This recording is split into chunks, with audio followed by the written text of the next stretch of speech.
ਤਹਿਰੀਕ ਤਾਲਿਬਾਨ ਪਾਕਿਸਤਾਨ ਨੇ ਪਿਸ਼ਾਵਰ ਦੇ ਇਲਾਕੇ ਹਸਨ ਖੇਲ 'ਚ ਫਰੰਟੀਅਰ ਕੋਰ ਜਿਹਨੂੰ ਹੁਣ ਫੈਡਰਲ ਕਨਸਟੀਟਿਊਟਰੀ ਕਿਹਾ ਜਾਂਦਾ ਹੈ ਉਹਦੇ ਹੈੱਡਕੁਆਟਰ ਦੇ ਉੱਤੇ ਹਮਲਾ ਕਰਕੇ 6 ਉਹਨਾਂ ਦੇ ਮੁਲਾਜ਼ਮਾਂ ਨੂੰ ਕਤਲ ਕਰ ਦਿੱਤਾ ਹੈ।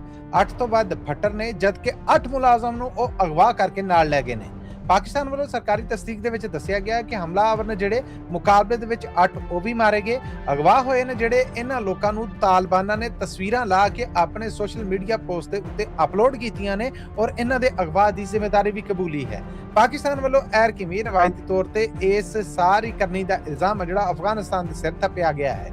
ਪਾਕਿਸਤਾਨ ਦੇ UNO ਦੇ ਵਿੱਚ ਪੱਕੇ ਮੁਬੱਸਰ ਨੇ ਜਿਹੜੇ ਇਫਤਖਾਰ ਹੋਣੇ ਉਹਨਾਂ ਦਾ ਆਖਣਾ ਹੈ ਕਿ ਅਸੀਂ ਅੱਜ ਤੱਕ ਅਫਗਾਨਿਸਤਾਨ ਤੋਂ ਦੋ ਟੋਕ ਲਫ਼ਜ਼ਾਂ ਦੇ ਵਿੱਚ ਇਹ ਮੰਗ ਕਰਦੇ ਆ ਰਹੇ ਹਾਂ ਕਿ ਉਹ BLA ਯਾਨੀ ਬਲੋਚਿਸਤਾਨ ਦੇ ਵਿੱਚ ਅਤਗਰਦੀ ਕਰਦੀਆਂ ਤਨਜ਼ੀਮਾਂ ਸਮੇਤ ਤਹਿਰੀਕ ਤਾਲਿਬਾਨ ਪਾਕਿਸਤਾਨ ਔਰ ਦਾਸ਼ ਖੁਰਾਸਾਨ ਇਸ ਤੋਂ ਅੱਡ ਬਾਕੀ ਅਤਗਰਦ ਤਨਜ਼ੀਮਾਂ ਨੇ ਜਿਹੜੀਆਂ ਉਹਨਾਂ ਨੂੰ ਆਪਣੀ ਧਰਤੀ ਹਮਲਿਆਂ ਵਾਸਤੇ ਨਾ ਵਰਤਣ ਦੇਵੇ, ਉੱਥੇ ਟ੍ਰੇਨਿੰਗ ਨਾ ਕਰਨ ਦੇਵੇ। ਪਰ ਅੱਜ ਤੱਕ ਤਾਲਿਬਾਨ ਇਹਨਾਂ ਕੰਮਾਂ ਨੂੰ ਨਹੀਂ ਰੋਕ ਸਕੇ।